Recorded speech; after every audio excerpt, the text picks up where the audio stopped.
Would you mind putting up the, there you go. You guys are way ahead of me. The accessibility statement in the Title VI non-discrimination statement. This meeting is accessible to people with disabilities. Microphones or telephones will be used by all speakers. Large print materials are available upon advance request. If you would like either of these accommodations, please contact Mary Waldron at 508-583-1833. The notice of non-discrimination rights and protections to beneficiaries with regard to the federal Title VI/non-discrimination protections in the state non-discrimination protections is posted in this meeting room. It is available on the Oconee Planning website. Please contact Mary Waldron at 508-583-1833 for more information. And thank you. And hello, everybody out there and listening in on our meeting. I want to go to, I did call order and introductions. Do we want to go through introductions to see what towns we have today? Yeah, I can read the roll call as we usually do. Okay. Thank you, Madam Chair. So Abington. John Stone. Bruce Hughes. Thank you. Avon. Bridgewater. Shane O'Brien. Thank you. Right, City of Brockton. Tansley, Town Engineer. Well, thank you. Welcome. Juliana Curry, DPW. Great. Welcome. City of Brockton. Town Duxbury. Town of East Bridgewater. Town of Easton. Town of Halifax. Town of Hanover. Town of Hanson. Don Howard from Hanson. Thanks, Don. Town of Kingston. Town of Pembroke. Town of Plymouth. Town of Plimpton. Town of Stoughton. Town of West Bridgewater. Town of Whitman. Here, present. Yep. Thank you. Brockton Area Transit. Both Michael Lambert and Glenn Geiler are both here. Thanks, Mike. Do we have anyone from GATRA? Yep, Mary Ellen DeFry is here. Thank you, Mary Ellen. And MassDOT District 5. Hi, everybody. Barbara LaChance here. Hi, Barbara. And finally, MassDOT Office of Transportation Planning. All right, thank you, Madam Chair. Okay, thank you so much, Bill. I'm moving on to item number 2 for public comments. I open up the floor if anyone has anything they'd like to share. All right, hearing none. Item 3, which is the minutes of September 7th, 2023. Do I have a motion on the floor for acceptance? So moved, Don Howard. Second? I'll second it. Okay, I'd like to do a roll call on this one too.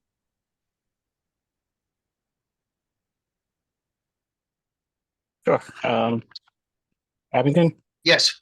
Yes. Avon. Bridgewater. Yes. Brockton. Duxbury. East Bridgewater. Easton. Halifax. Hanover. Hanson. Yes. Kingston. Yes. Thank you. Pembroke. Plymouth. Plimpton. Stoughton. West Bridgewater. Whitman. I have to abstain. I missed that meeting. Okay. Brockton Area Transit. Yeah. GATRA. Yes. Thank you. And MassDOT District 5. Yes. And MassDOT Office Office of Transportation Planning.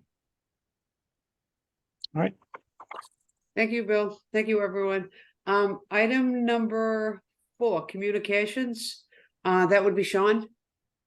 Yes, thank you, Madam Chair. You're welcome. The first item on the communications packet is fiscal year 2024 Community Transit Grant Program vehicle application schedule reminder, plus new vehicle guide now available. The MassDOT Rail and Transit has announced the schedule for the next round of applications for wheelchair accessible vehicles, which opens November 28th. RTAs, nonprofits, municipalities, and private operators of public transit services will be eligible to apply for fully accessible vehicles. Only the vehicle application will be opening in November. Applications for fiscal year 24 operating and mobility management projects were due back in June of 2023. Please contact Rachel Fichtenbaum if you have any questions. The next item is a shared streets and spaces grant program open for applications. It is now accepting applications. MassDOT program provides funding to municipalities and public transit authorities to quickly implement improvement to plazas, sidewalks, bus stops, parking areas, and other public spaces. Applications are due by October 31st. For more details on how to apply, you can click on the hyperlink in the staff report. The next item is the Safe Routes to School Infrastructure Project Funding Program. Applications for infrastructure projects will be accepted from August 23rd to October 6th of 2023, tomorrow being the last date. To access the application, you can log onto your Massachusetts Project Intake tool. If you do not have an account, you can request a GeoDot account. And for more information, you can click on the hyperlink Safe Routes to School Infrastructure Application Guidance Document. The next item is fiscal year 2023 Thriving Communities Program is now open. USDOT is accepting applications for the Thriving Communities Program. It will provide up to $22 million in funding for capacity builders to provide technical assistance, planning, and capacity building support to disadvantaged and under-resourced communities across the U.S. to help them advance the transformative transportation projects needed to thrive. Applications from capacity builders are due by November 28th, 2023 via grants.gov. And applications from communities must be submitted through a DOT web form by November 15th, 2023. You can view the call for letters of interest for more information about the program and how to apply. And here is a flyer for Walk Massachusetts, Beat the Bay State. The goal is to walk for 900 miles in 30 days throughout the entire month of November. $20 entry per person, unlimited team size. To register and learn more, you can scan the QR code on this advertisement. And that is communications. Thank you very much, Sean. Any questions for Sean regarding any of the programs? Thanks again, Sean. Hearing none. You're welcome. Move forward onto Brockton Area Transit Authority. That would be Mike or Glenn. Thank you, Chair. I yield my time to my esteemed colleague from the Grants and Capital Department. Thanks so much. So good morning, everyone. Morning. Michael's given me several great items to report on this morning, and then I'll yield back to Michael for questions. We have great news to report in terms of ridership. So fixed route ridership hit a record yesterday since our post-pandemic recovery. We also had a new record this week on our new Rockland micro transit service that started earlier this year. And just prior to this meeting, our board voted this morning to double our Saturday service, and we are happy to begin providing our, for the first time, Sunday morning service. And both of those services will be on a pilot basis. But good news to report here from that, and I'll yield back to my administrator. Thanks so much.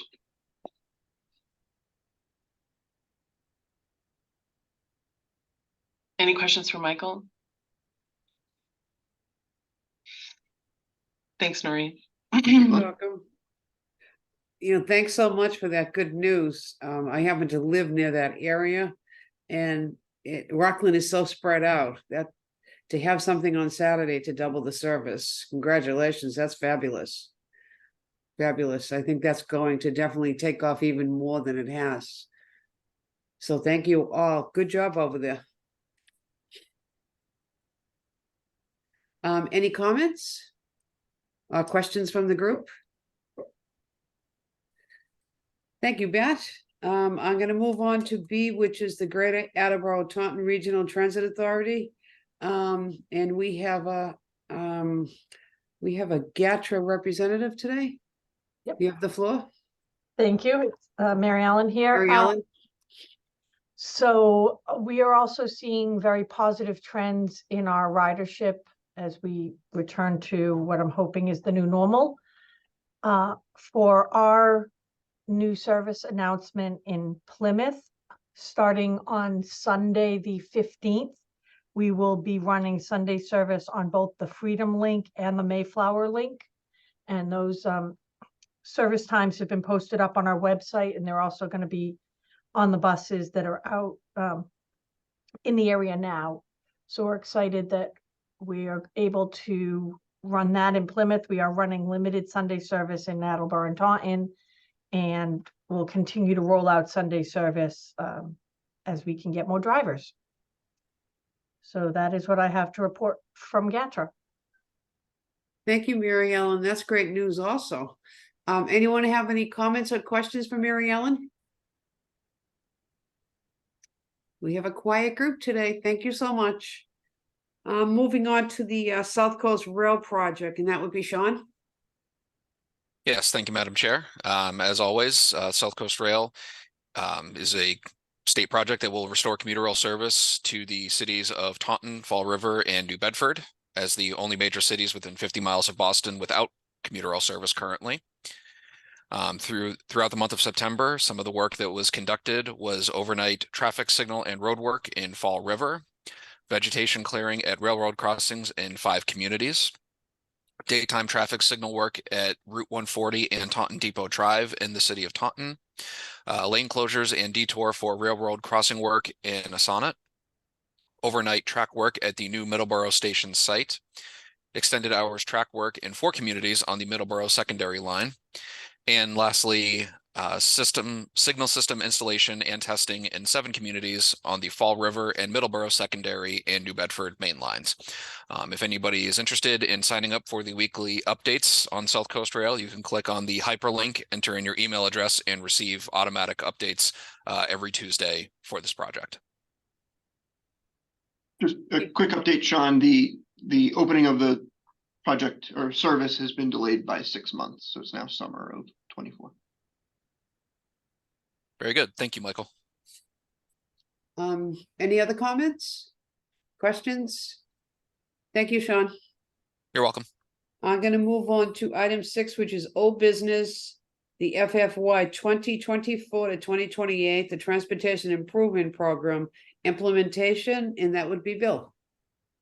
Thank you, Madam Chair. So Welcome. welcome to a new federal fiscal year, and with such, we have the start of the new tip, the 2024 to 2028 tip, and I'll just take a walk through that right now and give you an update on where projects are. So starting in federal fiscal year 2024, we have in Brockton intersection improvements and related work at Center Street. At Cary and Lyman, that project is at 100% design. PS&E was received by MassDOT. That project looks to be in very good shape for this year. Also in Brockton, we have Center Street at Plymouth Street. Go next page. That project is a 25% design as of the spring. In Plimpton, we have bridge replacement. The Winnetoxet Road Bridge over the Winnetoxet River. That bridge design is at 25% design. They just had a design public hearing on that a month or so ago that OCPC did attend. And in Stoughton, so this was a advanced constructed 2-year project. over 2023 and 2024. So you might recall in 2023, this project was amended. It originally had been from Lincoln Street to it had originally been from Central, yeah, Central Street, to the town line. The geographic scope of the project did change substantially from Lincoln Street to 300 feet north of Charles Avenue. So it was substantial change in both geographic scope and cost. It required a amendment, so that was successfully amended in 2023. But since it was advanced constructed over 2024, and this tip, the 24 to 28 tip, had been endorsed before that amendment came about, so that now we'll have to have an amendment to amend the 2024 portion of this of year 2 portion of this project. So that should be we're planning that NPO action for this October.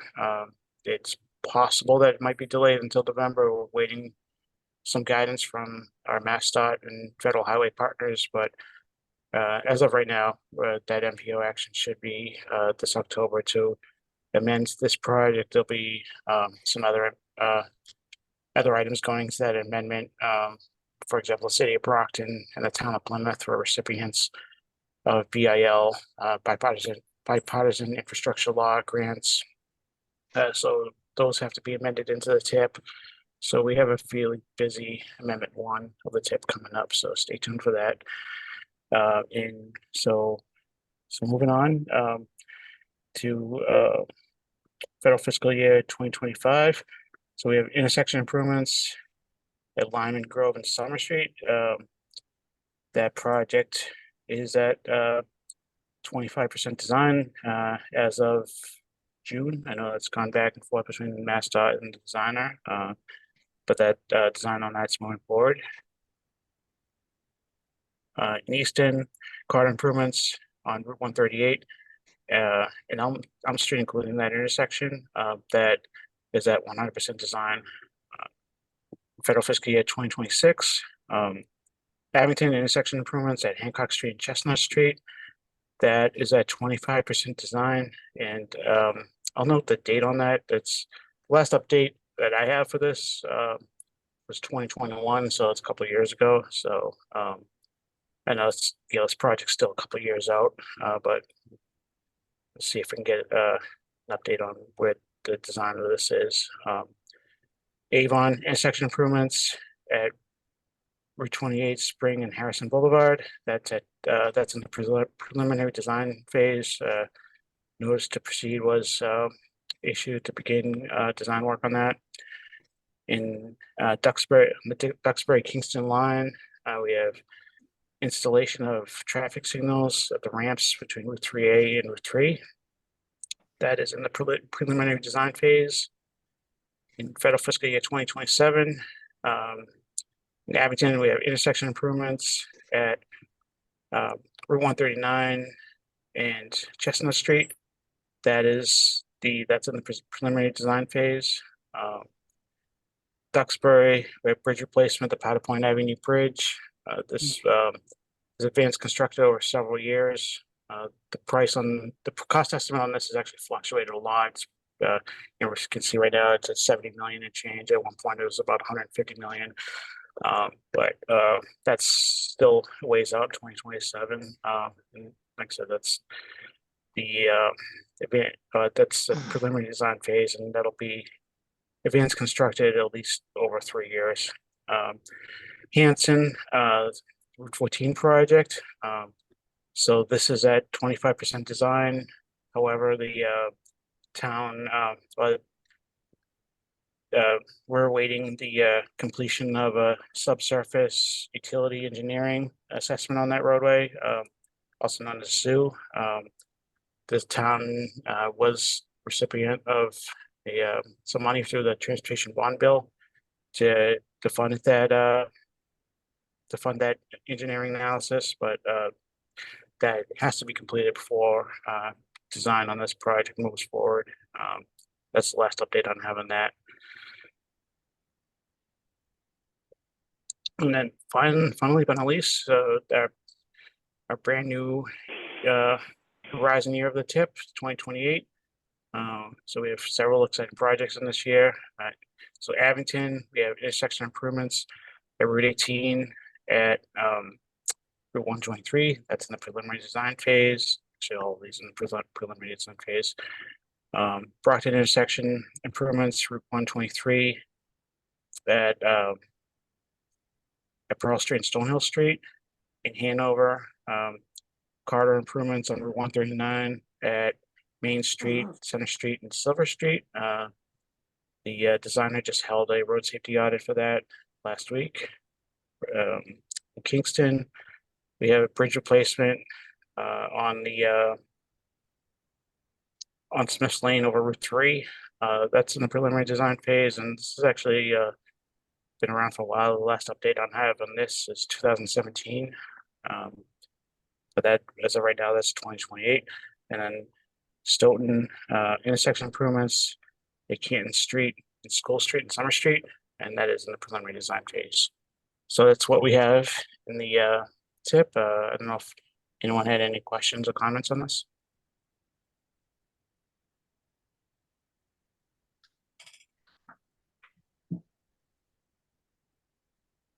I just have one comment, if I may, Sure.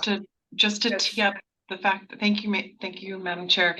The fact that that will also have a number of additions to the TIP once it's able to be amended, and some of that includes our low-no grant award and other associated projects that we are working on this year. So thanks in advance for your attention to that. And thanks, Bill, for the presentation. Thank you. Yeah, I apologize for leaving that out of it. So yeah, it's going to be That's okay. pretty, it's going to be a pretty beefy amendment. So Definitely. Yeah. Thank you, Glenn, for adding that. Any other questions or comments? I do think that there was an update this week from the Transportation Managers Group that the STIP is they're anticipating releasing the STIP at the end of the month. Yeah. So as Bill alluded to, it's like we may or may not be doing the amendment in October, and Right. and as Glenn teed it up, it's like, well, you can't amend a TIP that hasn't had the federal approval yet. So Yeah. the STIP hasn't been approved by the FTA and Federal Highway yet. Normally and hopefully and optimistically, that would be done in September. And here we are in October. And the update from the federal partners is they're working on some rules and regulations and protocols on how to measure success of the carbon reduction program, which is new to the STIP this year. And Federal Highway Massachusetts is looking for guidance from headquarters on the specifics on how to do that and how to write that into the findings on the TIP before they actually make the final approval. So they were optimistic that perhaps, mid-month they'll have it done. So, and then let the amendments fly. yeah, Yeah. Well, that's good news. Because, if that's done by, mid-month, great. Thanks everyone for the updates. Lots going on in the transportation field. Any other comments? Anything else to add to this or questions on the program, the TIP program? Thank you for all your work. OCPC and BAT. I mean, that's a big document you folks put together. I am going to move on, if there are no questions, to item number 7, which is new business. And this is the Route 3A and 53 corridor study, Kingston, a project review, and that would be you again, Bill. thank you, Madam Chair. So yep, this is just to give you a little preview of what's coming up in this current Unified Planning Work Program. So we have 2 centerpiece corridor studies in this program. This one, the Route 3A and Route 53 corridor study in Kingston. And then we have Route 139 corridor study that my colleague Kwachang is going to speak on in a moment. This one is in the town of Kingston. It's mostly the Route 3 corridor, but there is a portion on Route 53. This will, as you would imagine, it'll include all the usual transportation stuff that goes into a corridor study. So we're looking at level of service and safety performance along that corridor. We'll be looking at areas of environmental concern. So for example, that roadway does lie in the Jones River watershed and crosses the Jones River. So that'll be a component of this corridor study looking at that. But where this corridor study is going to be a little bit different than past ones, and we're pretty excited about this is going to have more of a comprehensive feeling to it, looking a lot at land use and development opportunities along that corridor, and planning for that.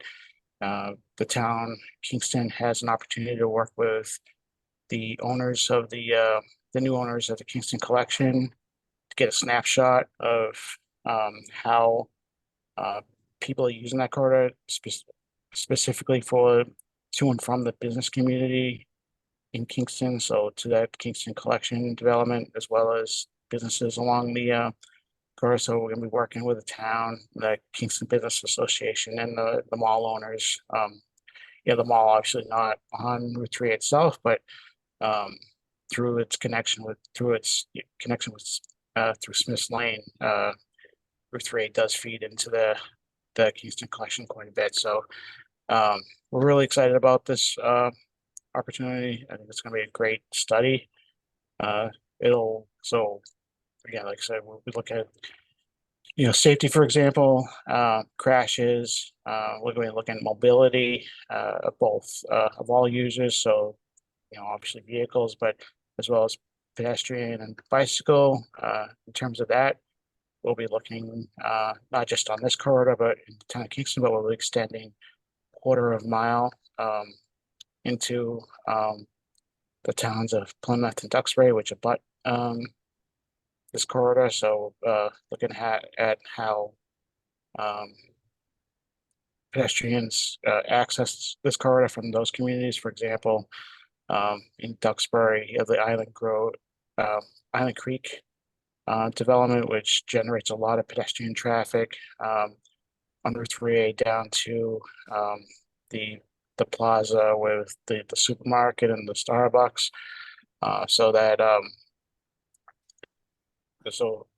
That's an example of how we'll be kind of extending into the border communities to look at how those users access this area. Transit, this is a GATRA route, and I have to double check. I know it had been a Brockton and Plymouth route. They had a facility at the park and ride facility at the shopping center there. I'm not sure if it's still there or not, but nonetheless, it is a transit corridor, so that'll be a component. So yeah, we're excited about this. So data collection for this is commencing this fall and should be completed by the end of the year. Then the first part of the new year, that's when a lot of the public outreach will begin, when we have a lot of that data in hand. So that's a preview of that. I don't know if anyone has any questions on that. And the scope of work for this project is attached for your convenience.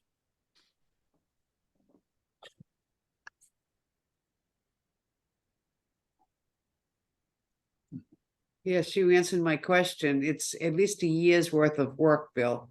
Yes. At Yes, least ma'am. to finish something like this, Yeah. So we'll be it's looking to quite a put out the project. final product Right. next September. Uh-huh. That's great. Comments or questions? Anything to add to this? So you'll be doing the GATRA in anything that has to do with transportation on this also, Bill? Mhm. Okay, to kind of evaluate that. Great. Yep. Yeah. So roadway conditions, transit operations, Okay, bicycle and pedestrian, environmental impacts, so all the stuff Okay. that you typically go into a corridor a study, Carter study, yep. will be included in this. And Madam Chair, if I may, this is Yes. Valerie Massard, the town planner in Kingston, and I know that we're very excited as well to see what we can do to breathe some life into the corridor and Right. work with redevelopment of the corridor in a way that will make sense for everyone and really help us to grow into the new densities that we have surrounding us. So we're really pleased to be able to working with Old Colony Planning Council on this as well. Right, that's great. Oh. Nice little arm of work to be done there too. Any other comments? Can't wait to see that one. That will be great. Thank you so much, Bill, for introducing that to us and giving us the review. Thank you. Moving on to item B, which is the Route 139 corridor study, and I see Stoughton there. Madam Chair, I will cover this project preview for Route 139 Thank you. corridor study. Thank you. In this new fiscal year, we will start Route 139 corridor study for the town of Stoughton. We are very excited for this. We have a team consists of OCPC members. A lot of groundwork had already started, including the traffic count, data collection process, and the safety data collection. So the project scope is within Stoughton, starting from Park Street, also known as Washington Street, to the northeast town line with Randolph within Stoughton. So Route 139 is the principal arterial road in generally 2-lane from each direction until Horse Way, very close to the Route 24 and 139 interchange, Cloverleaf interchange. So why we're doing this corridor study is because previously Route 139 was identified as a high priority corridor in the OCPC region, and also at Lincoln Street and Route 139 intersection is ranked top 200 collision cluster. It's a very important corridor study for the town and for the region. Our general process, including technical analysis, mainly from 2 aspects. One is congestion aspect and the safety. And we will also look at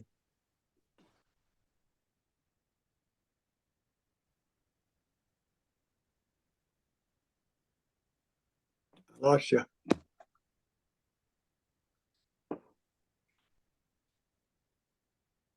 Coach Chang, I think you're frozen. Yeah, lost the sound there. Yeah. Hi, Noreen, I'm back. Hi, Dan, how you doing? Good. Good. So Bill, do you want to jump in and finish this off? Yeah. Sean, I think you can go to the next slide.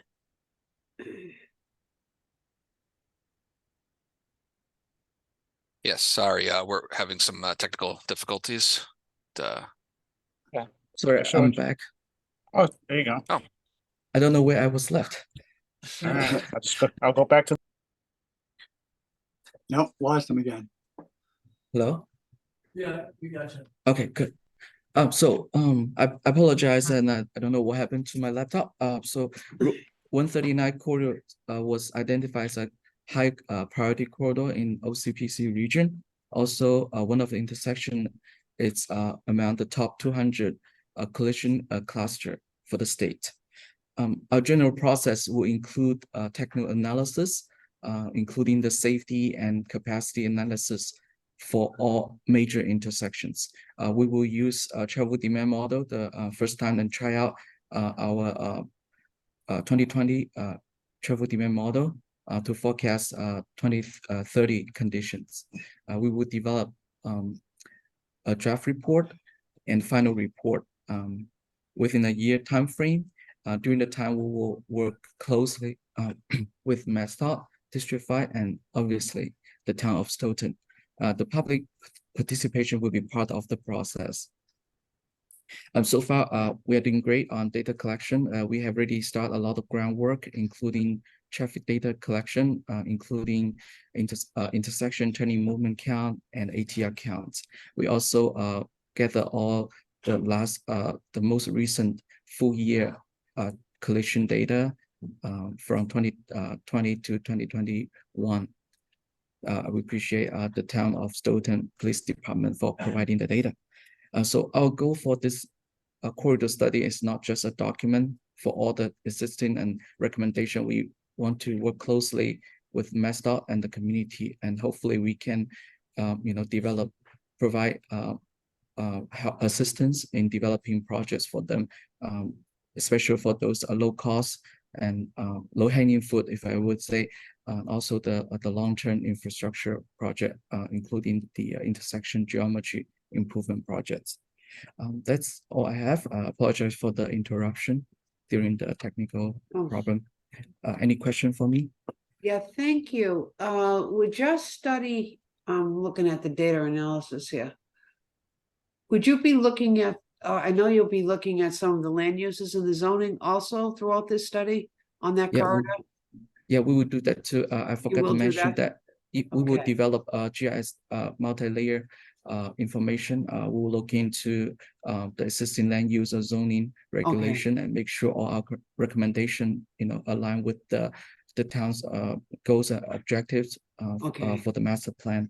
We will also have environmental layers included. We are lucky to have Bill Lieutenant in our team as well. So we look forward to it. Great. Thank you. Thank you, Maureen. You're welcome. Comments, questions? No, not hearing any. All right, I'm gonna move on then. Thank you very much. 2020 to 2022, the Ocolony Congestion Management Process Report, and Sean is going to give us an update on that. Yes, thank you, Madam Chair. I'm in the final stages of completing the next congestion management process report. Before this, it was always an annual report, but out of our 2019 certification review, it was recommended that it become a multi-year report to line up similarly to our long-range transportation plan. So this is the first multi-year report for CMP that we have done, and it summarizes such items as our ATR, automatic traffic recorder, and TMC, turning movement count data, our utilization counts at commuter rail stations and park and ride lots, non-recurring congestion data such as traffic and flooding and other events that I'll go into more detail in my presentation, streets with a vehicle to capacity ratio of 0.8 or higher, which is considered a congested corridor, and intersections with a level of service analysis of D or worse. So congestion management process, what is it? It is a process that monitors transportation facilities for congestions. We identify locations, determine what the causes of congestions are at those facilities, develop strategies to help alleviate some of the congestion, and then evaluate the impact of those strategies to see how well they are working. And the CMP is an integral part of the metropolitan planning process, rather than have it be a standalone item. We have it incorporated into our other transportation planning items, such as our long-range transportation plan, the transportation improvement program, and the unified planning work program. And also as part of the congestion management process, we have adopted the MassDOT PM3 performance measures for congestion.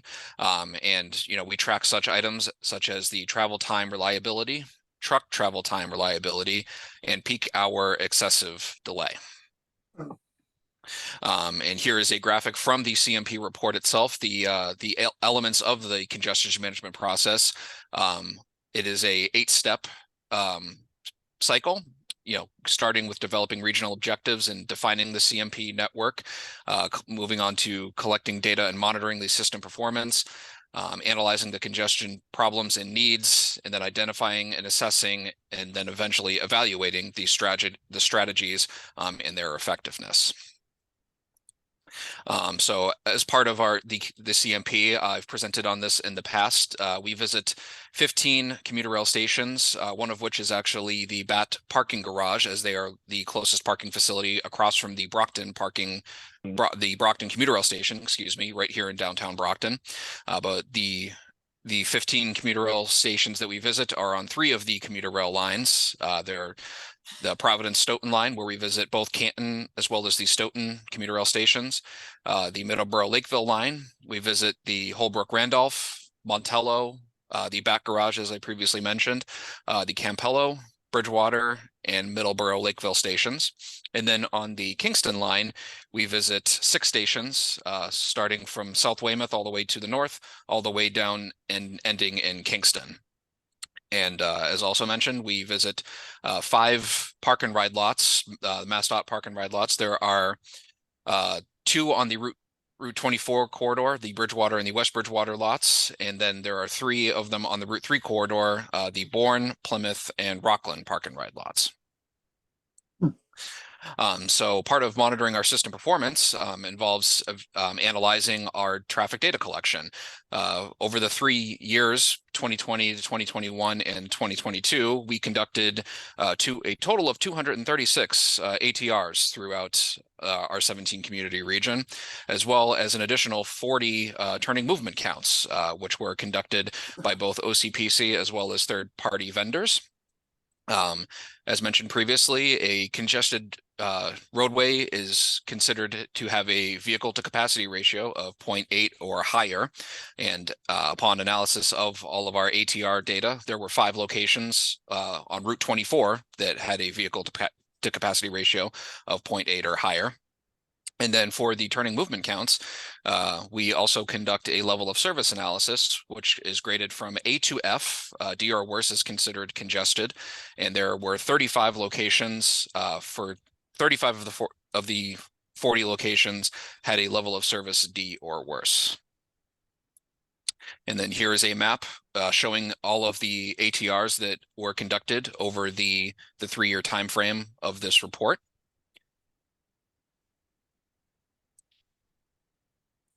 And here is another map of all of the turning movement count locations that we did over the 3 years throughout our region.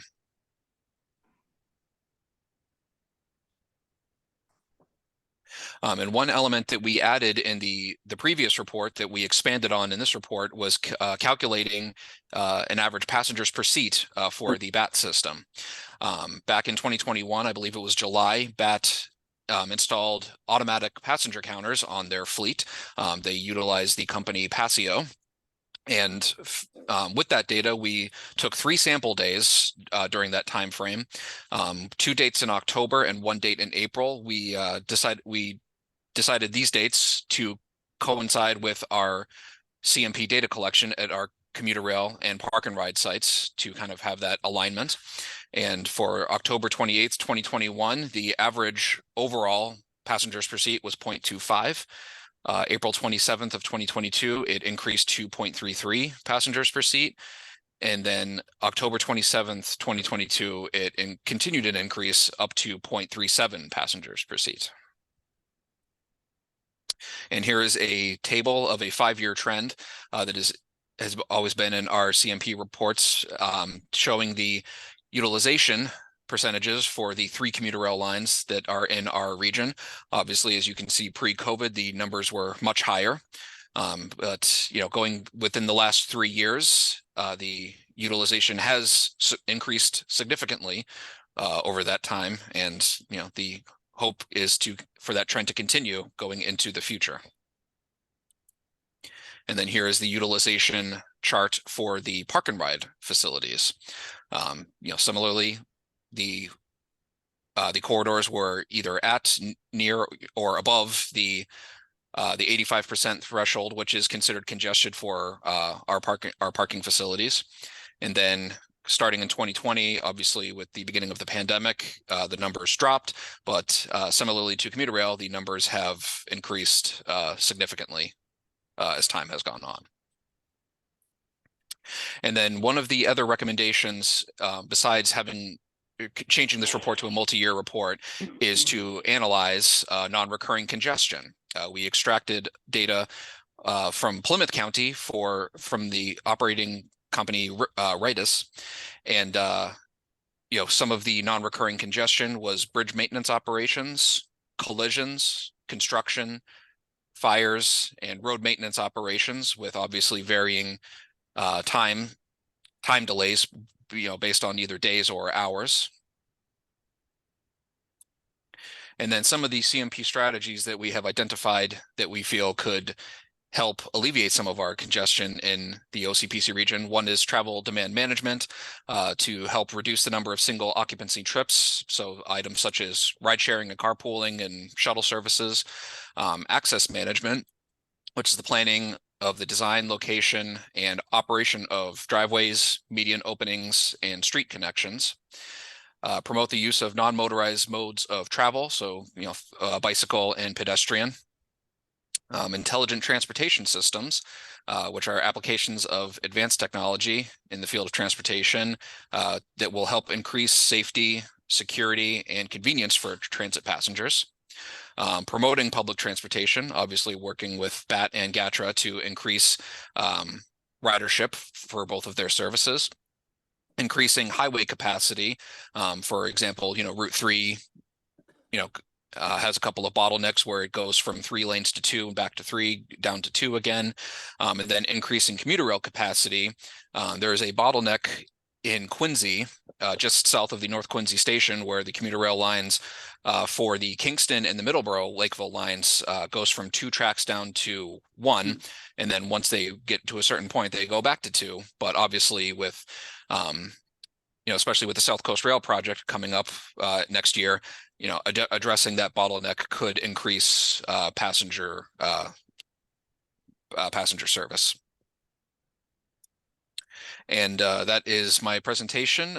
As I said, I'm in the final stages of this report. It should be completed by the end of this month. And going back to the transit facilities with the commuter rail and park and ride, in the coming months, I'll present to the JTC again. Back in April, we did our commuter origin study, which instead of just doing a simple utilization count of our facilities, we actually acquired license plates so that we could get them matched by MassDOT for their community of registration. And so we can have a good idea of where these commuters are coming from. And as I said, in the coming months, I will return to the JTC to present on that project.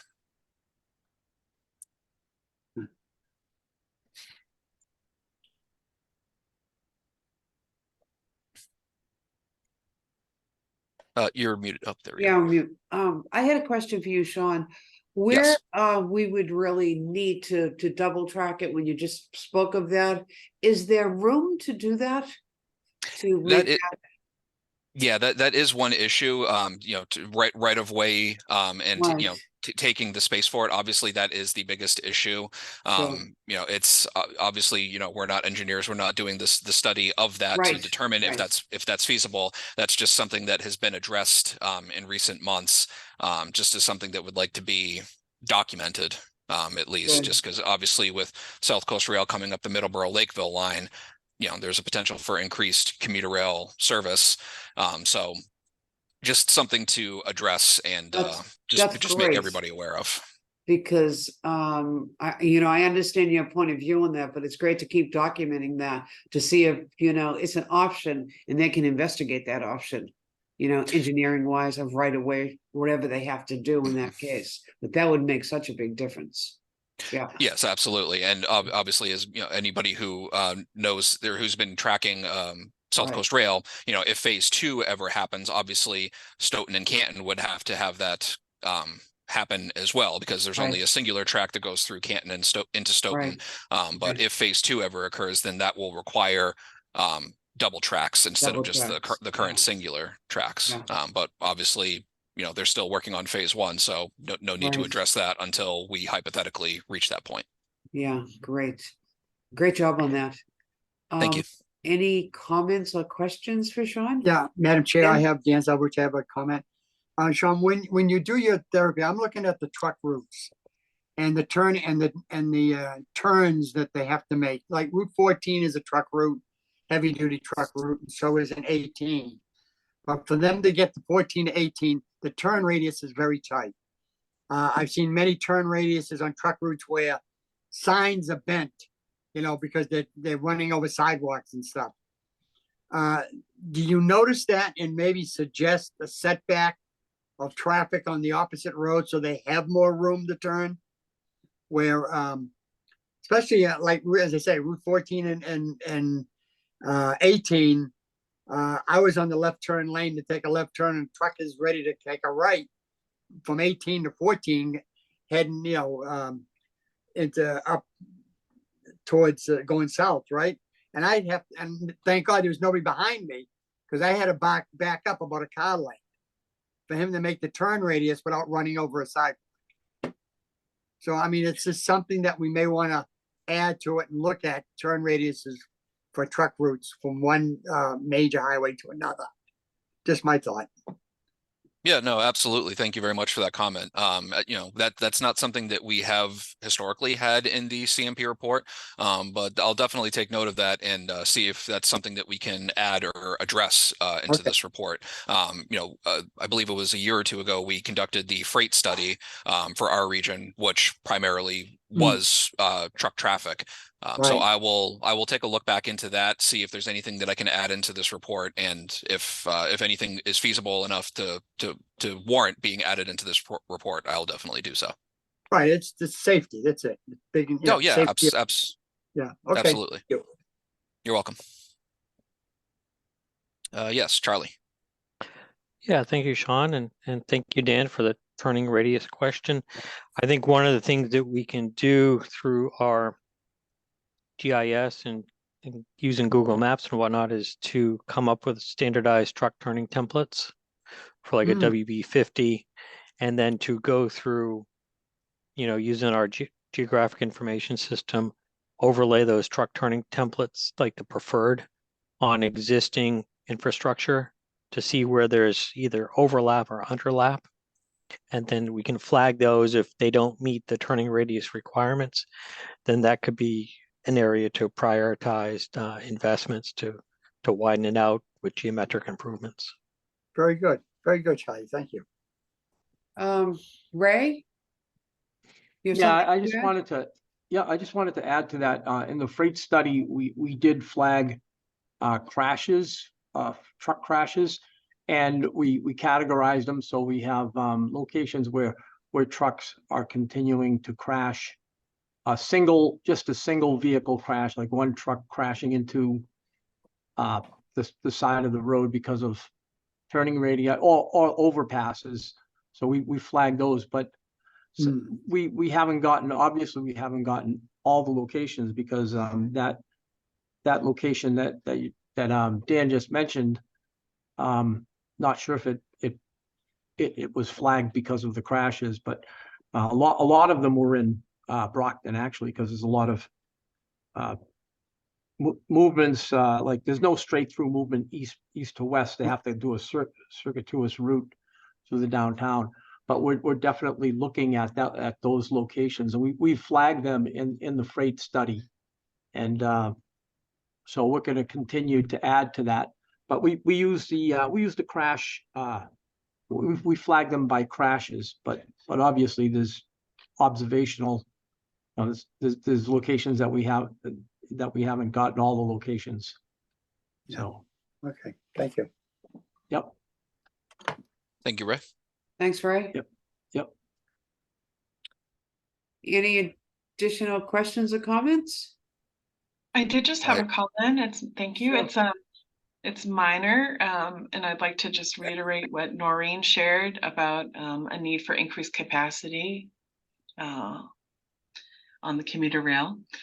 My comment is something it's minor. I'm very excited about it, but Sean included some information and data that we collected from our automated passenger counters, which was a great endeavor that BAT undertook in the last 5 years through a discretionary grant that was offered from MassDOT Rail and Transit to put automated passenger counters on all of our fixed route vehicles. I'm excited that this was the first time we were able to utilize that data collaboratively with Sean and Old Colony Planning Council.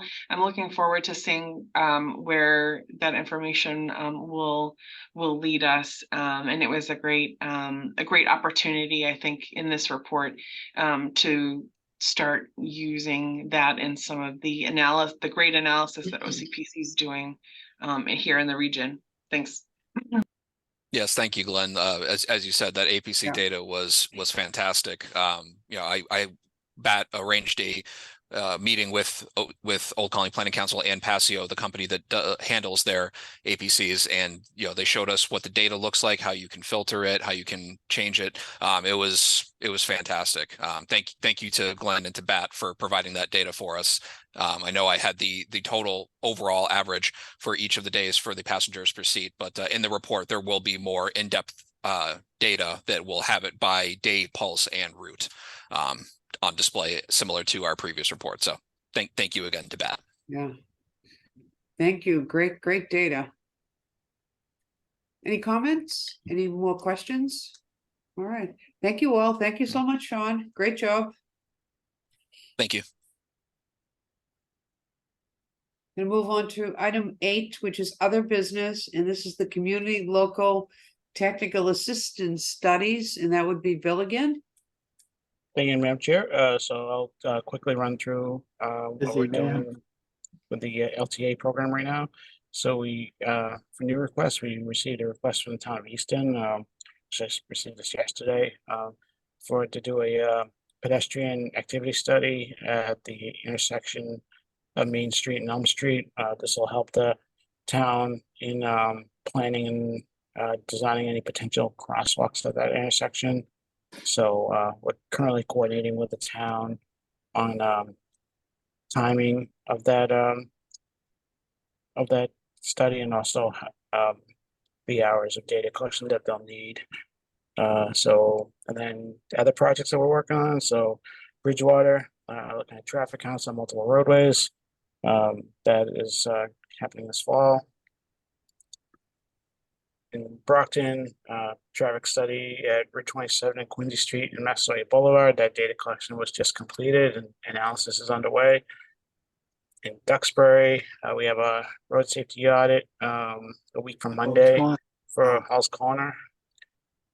In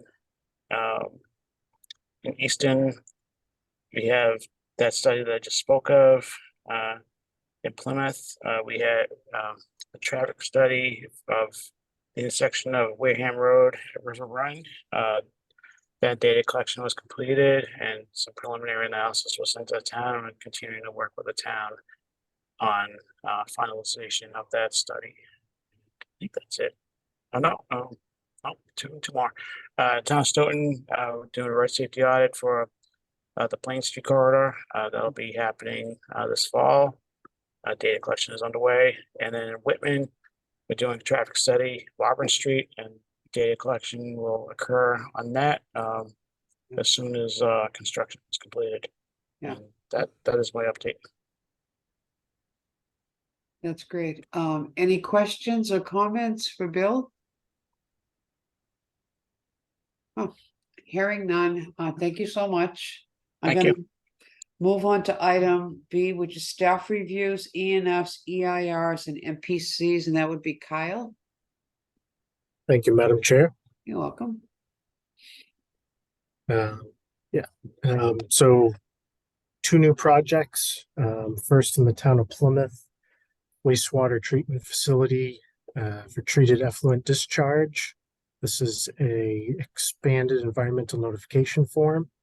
The town is proposing to increase the authorized volume of treated water that may be infiltrated at the town's existing Camelot Drive wastewater treatment facility. They're seeking to increase the total average annual discharge from 2.5 up to 3 million gallons per day.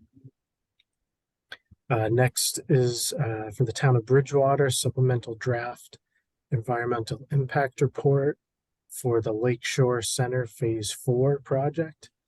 The proposed project has decreased in size and impact since the draft EIR filing. The assisted living facility and the condominiums have been eliminated. Additionally, the proposed hotel has increased by 1 story, 4 rooms, and approximately 170 square feet.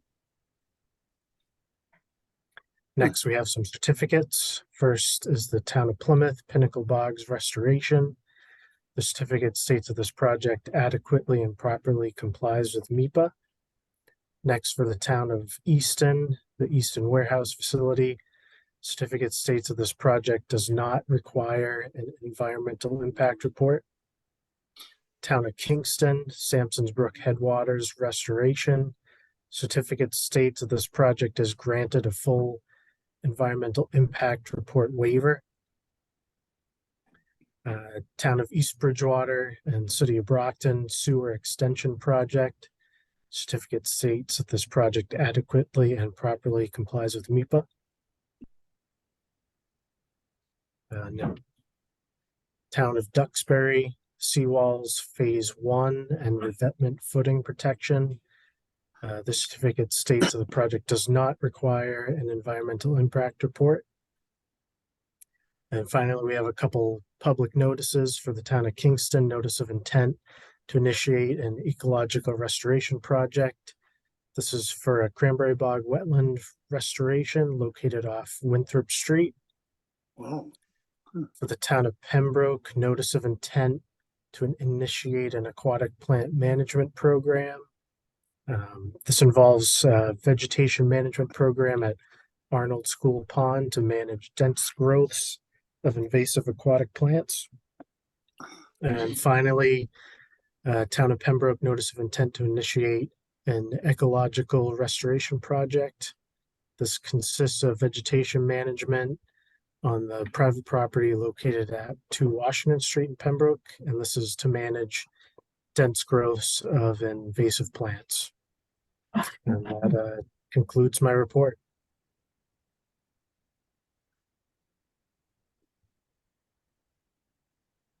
Thank you, Kyle. Any questions or comments for Kyle? Thanks again. I'm going to move on to item C, which is the regional concerns and local community transportation issues, and I'll open that up to everyone. Madam Chair. Comments, questions, Bruce? Yeah, Abington's going to have a special town meeting on Saturday, October 14th at 9 a.m. I hope there's coffee.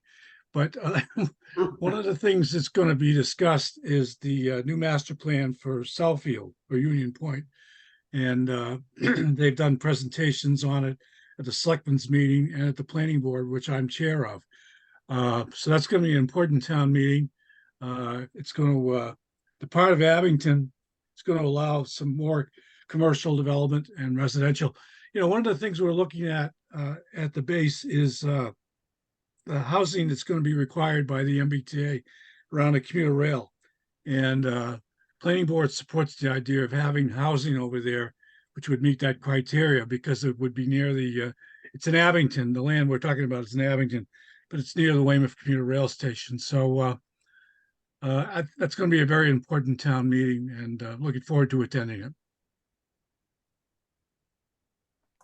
Great, thanks for sharing that, Bruce, and definitely update us on the comments that happen at that town meeting. That's important. Anyone else have any comments or questions? Madam Chair?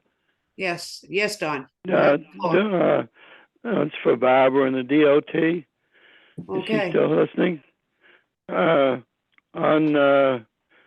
Damien's Corner on Route 58, there's Spring Street that runs to the town of Rockland. And there's no drainage on it.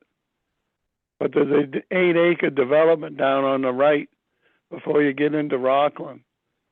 And I don't know where the water's going, but can any water run from that development onto the street with no drainage?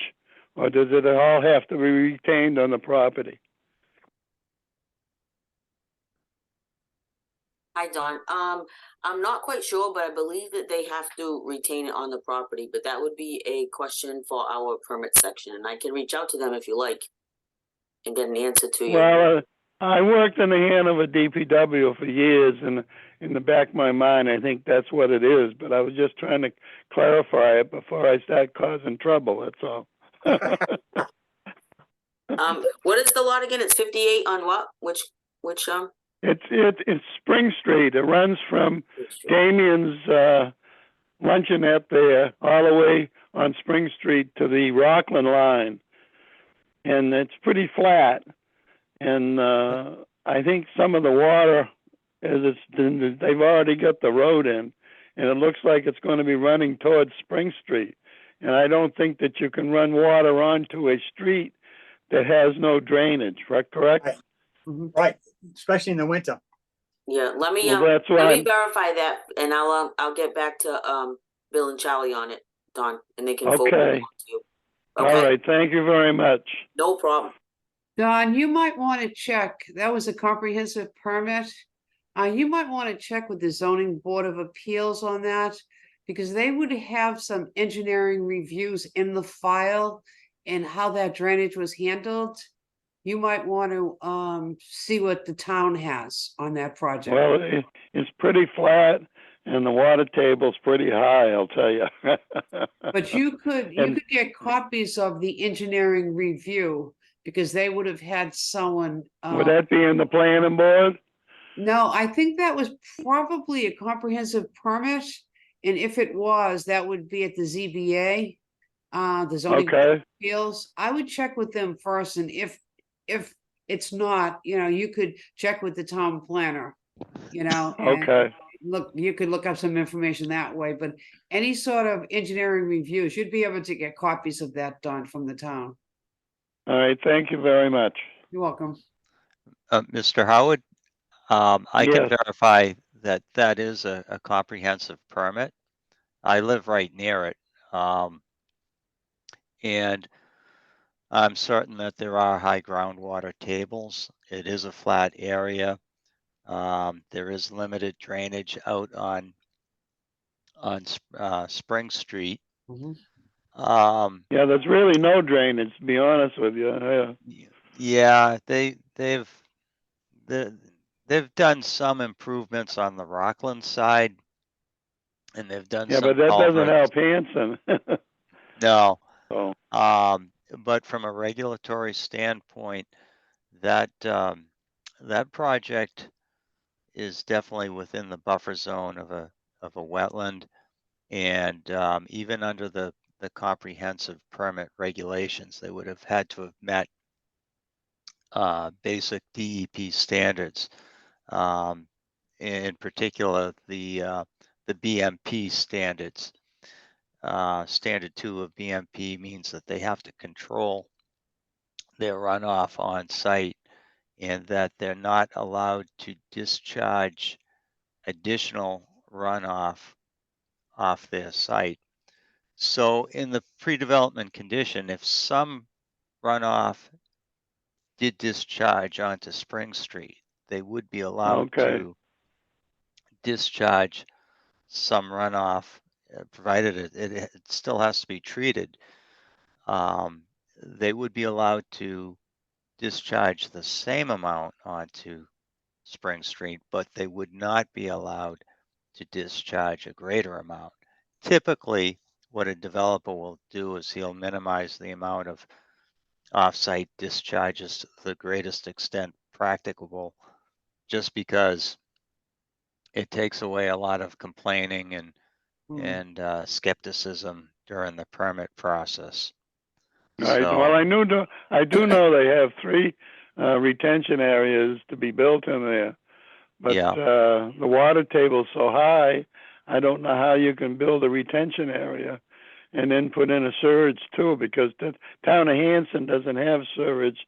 We have to have individual lot surge, and it's a problem. It really is.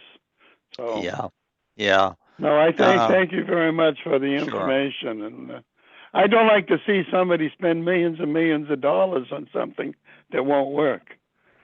And it's it's to that point now, because they say they're going to put some 40B houses in there, which in turn the state says, yeah, you can do it. So It's very difficult to work in a town that doesn't have service. Absolutely. So I just don't want to get myself into a jam like I always do. That's all. Oh, Donnie. Yeah.